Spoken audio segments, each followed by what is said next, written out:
Hey guys, it's Zero. I'm bringing you a special guide today.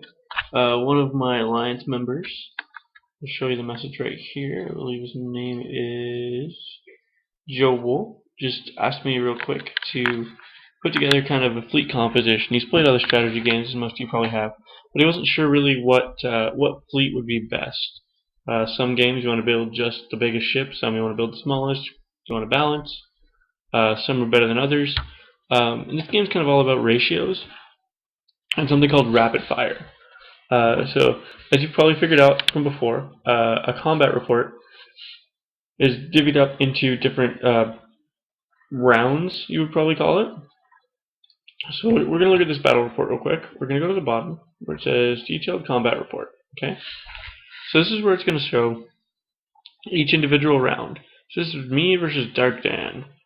This happened a couple days ago, but I saved it because I wanted to have a battle report to show you. So we see that my fleet attacked 65 damage. His defense is 2 rocket launchers attacked with 160. As you can see, my fleet's not really scary, it's just more to capture resources. You can see this goes on through a couple of different fights. And what it does is it randomly attacks certain ships. So I got lucky in this one, and all my ships attacked a single rocket launcher all the way through until it died. That allowed me to win this battle. As you can see, I attacked 4 times, he attacked 2. Down here, I attacked 4, he attacked 1 because one of his ships died, or one of his rocket launchers died. And it actually progresses through in every battle like that, up to 6 times, I believe, and then it becomes a draw if nobody wins. I got lucky in this one. However, I'll show you the exact same defenses versus the exact same fleet. I believe I actually had one more ship. You can see here, I actually lost. Now this is an interesting dynamic because I didn't just lose. I like got destroyed, obliterated. You can see I attacked 4 times, he attacked 2. However, this time he focused down my ships. The first ship to die was the light fighter. I mean, how awkward is that? That both of his rocket launchers hit my light fighter in the first shot. And it rolled a death. Really awkward. That means just my small cargo is basically just taking shots from the rocket launchers for a while until, it ended in a draw. That's how the combat works. Now, the reason rapid fire is good is because it doesn't really affect this scenario, but if we were to say that light fighters had rapid fire against rocket launchers, that means that if my light fighter fired and hit a rocket launcher, there's a percentage chance based on the rapid fire number. Let's say the rapid fire is 10, so there's a 10% chance now at this point that my light fighter will attack a second rocket launcher. When it does this, right, that means I would have attacked 5 times. And I would have hit both rocket launchers with my single light fighter doing 50 damage both times. That's quite a bit. So that's why rapid fire is important. There isn't actually rapid fire in a light fighter, but that's going to be important for later explanations. Okay. As you can see how I won and lost a battle quite handily and quite pathetically in the exact same situation, just based on the random number generation in the calculator. So some of the things I wanted to point out to you were the rapid fire, which we already talked about. Light fighter doesn't have rapid fire. If we go to the tech tree and we go to tech info, it'll say what has rapid fire against it. Well, I guess every ship has rapid fire against espionage probes and solar satellites. That's a given. But what has rapid fire against it is cruisers and Death Stars. So if you're going against a big army of light fighters, you're going to want to use a big army of cruisers or Death Stars. But realistically, cruisers, because Death Stars are just silly until way late in the game. Because that means a cruiser potentially has the ability to, I believe, with certain upgrades, like a 1 or 2 shot a light fighter. So I mean, if you attack 6 light fighters with 2 cruisers, you're going to kill 6 light fighters. That's a big deal. As you can see, cruisers are right here. They're not really that far in the tech tree. You can get them in the first week or so. I'm not sure on the exact number there. My fleet's actually out attacking right now. I'll let you know how that goes later. Yeah, so how do you know if you have a good fleet or not? What's a good fleet to build, a good ratio to aim for? Ultimately, it comes down to, and you'll find this in all the forums posts, I did about an hour worth of research on this one. Every forum post is a little bit different because everyone has a little bit of a different preference. What really matters is that you tailor your fleet to each attack. You can't just have one tailor-made ratio to attack everything, because if something is different, you want to use a different ratio. You just want to build your fleet evenly and then you use it uniquely. I don't know if that makes sense or not. I found this post in the forums from July 2007. I did look for more recent information, but this was kind of a good way. It is possible to find good ratios for a fleet. The main difference for fleet, though, is rapid fire, which defense does not have. The best way to experiment is to get one of those sims I have mentioned and try different fleet combinations against the kind of fleet and defense you are most likely to encounter in your area. Okay, so you'll notice I haven't full screen because I do want to use these tabs. So he does suggest that you get a speed sim. I will post a link to this in the description. Feel free to use it. I have this bookmarked. I use it all the time. Now what this is, it calculates battles. Now it'll calculate the number of simulations. It automatically sets to 20, which is a pretty good number, because that means it runs through 20 scenarios. So as you saw in my previous failure here, I won and lost the exact same battle. Actually, it was more in my favor the second time. This will tell you. So let's see. Let's do 3 small cargos and a light fighter versus 2 rocket launchers. So this is going to tell me, and I hit enter. This is going to tell me the most logical outcome, or the most common. I guess the average outcome is that I'm going to have 1 small cargo survive. So I guess I got insanely lucky the first time. Oh, sorry guys. I got insanely lucky the first time. And the second time, I just kind of average happened. I think I ended up with 2 small cargos surviving. It's not that bad, but it's still kind of brutal. So if I know it's on his planet, I can use this to tell me whether or not it's worth attacking. It'll even tell me how much debris is going to be there. Oh, and it says my chances of winning. It says I have a 60% chance of winning and 25% chance of draw. Oh, it does say after 5 rounds. So the chances of him winning were pretty low. But you know what? He won out. He got a draw. It's only 40% chance of that, but he got it. So fair enough. Good on him. You can actually create a login, and that way it'll save all your tech and your fleet choices. And I believe there's actually a way to load like a fleet screen onto this, and I'm not real familiar with it. They've updated a lot since I've actually used it in the past. So this is a really good tool. Remember, bookmark this page. It will help you a ton. Even in every individual fight, you can just check and see what it's going to be like. We're going to move into this page here by the Raelian Galactic Defense, or whoever it is. I'm pretty sure this is fairly old. It's actually quite old, if I remember right. It's 5 or 6 years old. But this is the gist of what I wanted to explain. They explain each ship type, and they're actually new ship types, I believe. I didn't tear through this guide, I just read through it. So if you want to build a fleet, I would suggest going with this here. I would kind of ignore bombers. You can kind of throw them in, but this anti-fleet guide here. So why would it make sense to build light fighters and destroyers? The reason this makes sense is because destroyers are really expensive.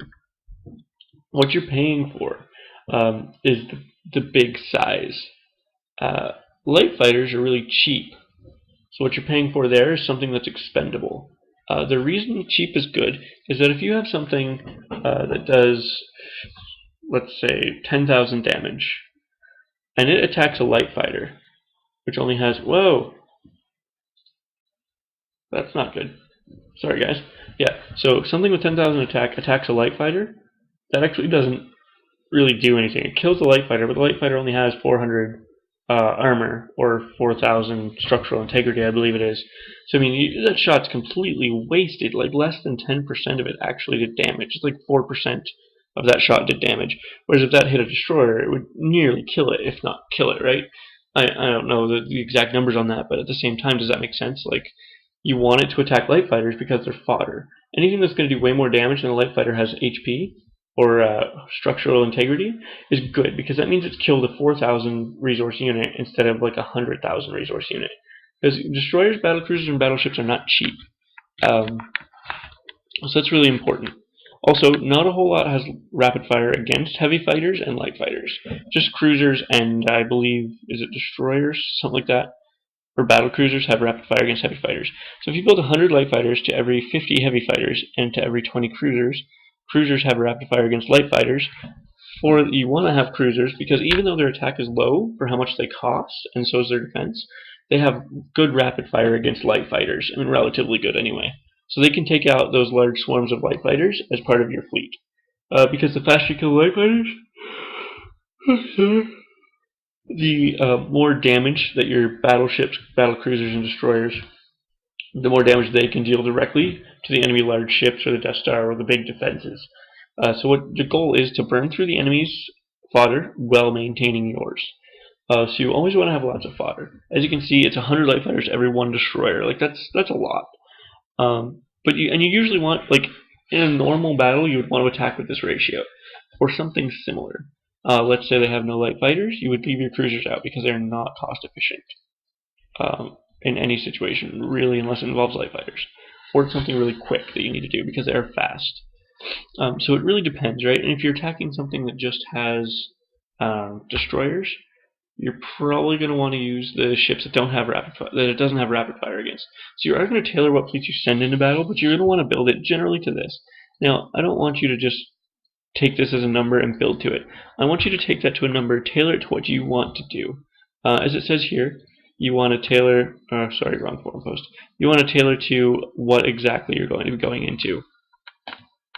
Now I'm just gonna read their explanation of each ship type here really quick, just to help you guys understand. So it says the light fighter is most likely the first combat ship you will build. They are fast and cheap, making them good fodder when you build enough of them. So you want a lot of those. The heavy fighter makes excellent fodder due to its low cost, high speed, and the only ships that have rapid fire against it are the Death Star and the battle cruiser. So honestly, you're not going to be running into giant. Sorry guys, these giant fleets of battle cruisers. Honestly, they're not something that get massed by themselves very often. Cruisers are very fast, but their attack strength is quite low for their cost, as we talked about, and they get destroyed easily. Many people only use cruisers for quick raids against fairly weak targets, but I use them to at a 2-1 ratio with battleships. That's mostly for the rapid fire. Battleships are, as the Ogame description put it, the backbone of your fleet. It is not uncommon to see players attacking you with battleships alone, as even without fodder they are a force to be reckoned with. Battleships are your main capital ships and will prove to be invaluable to your fleet. This is a ship that you're pretty much going to mass all day, every day, because it's really strong for the cost. It is capable because it has 1,500 cargo capacity. It is capable of raiding and actually bringing those resources back without having to worry about your cargo ships. Bombers are slow but powerful ships with lots of rapid fire meant to take out planetary defenses, and battlecruiser is the polar opposite of the bomber. It's meant to take out fleet. Destroyer is the most powerful capital ship, second only to a Death Star in attack strength and structural integrity. Now the reason for that is that, I mean, honestly, destroyers are the capital ship because you're not just going to go around attacking people with Death Stars. I mean, you could, but it just doesn't make sense realistically. So I hope that makes sense for how you should build your fleet. Your defenses should be designed about the same way. Pick a ratio, play with the battle calculator a little bit. If you've been attacked, take the fleets you've been attacked with, maybe make them a little bit bigger, scale them up, and just see what defenses fare best. Right? If somebody's attacking you with 1,000,000 light fighters, you're going to want to get 1,000,000 rocket launchers. I mean, there are certain things that are hard counters to each other. So you're going to want to just play around with the battle calculator and set your own ratios. See which ones give you the least amount of loss and the most amount of benefit, or the most strength, and kind of pick a ratio and go with it and see what happens. Don't be afraid to change it as you go because you're probably going to need to. You're probably going to make mistakes. But I will tell you this is not the best. Everyone needs to kind of decide that according to their own playstyle. So I'm going to let you guys do that. I highly recommend it. When you guys see this, I would like you to post kind of what ratios you're looking at. Post it without your Ogame username or whatever. I realize people are sensitive about that. It is kind of hard to find that information just because people don't want to share it. Because they don't want people knowing exactly what they have. But I mean, if you have a fleet composition that works for you, just stick it in the comments. Upvote it if it's good, and then everybody else can see it and build off of it. Because this is just kind of a rough outline. As you can see right now, all I'm capable of building is light fighters, small cargoes, and espionage probes, but I have no crystals to build them. I just recently unlocked those. We'll talk about that in the next video, though. But I did want to say, even at this point, it's worth it if I have extra resources for me to continue building light fighters, if I'm doing research and building the buildings I need to continue to expand my account. It is worth it for me to build light fighters because they will always be useful. I just need to make sure that I don't become a good target by having too many of them in an awkward, undefended place. I'm going to want to have that defense up a little bit as well because it won't give resources. As you can see, I've built more missile turrets or rocket launchers. That's going to be it for this video. I just wanted to make one specifically for Joe about fleets and how they work. I hope this is helpful. Remember, questions, comments, rude remarks in the bottom. I always appreciate thumbs up, thumbs down, and I would appreciate any comments, feedback, how I can make this better, or specific videos you'd like to see because I like it when I know I'm making something you're going to want to watch. It's going to help you. If you don't feel this is informative enough, thumbs it down. Maybe I'll make another one. We'll see. That's everything for today. Remember, guys, play safe, and I'll see you.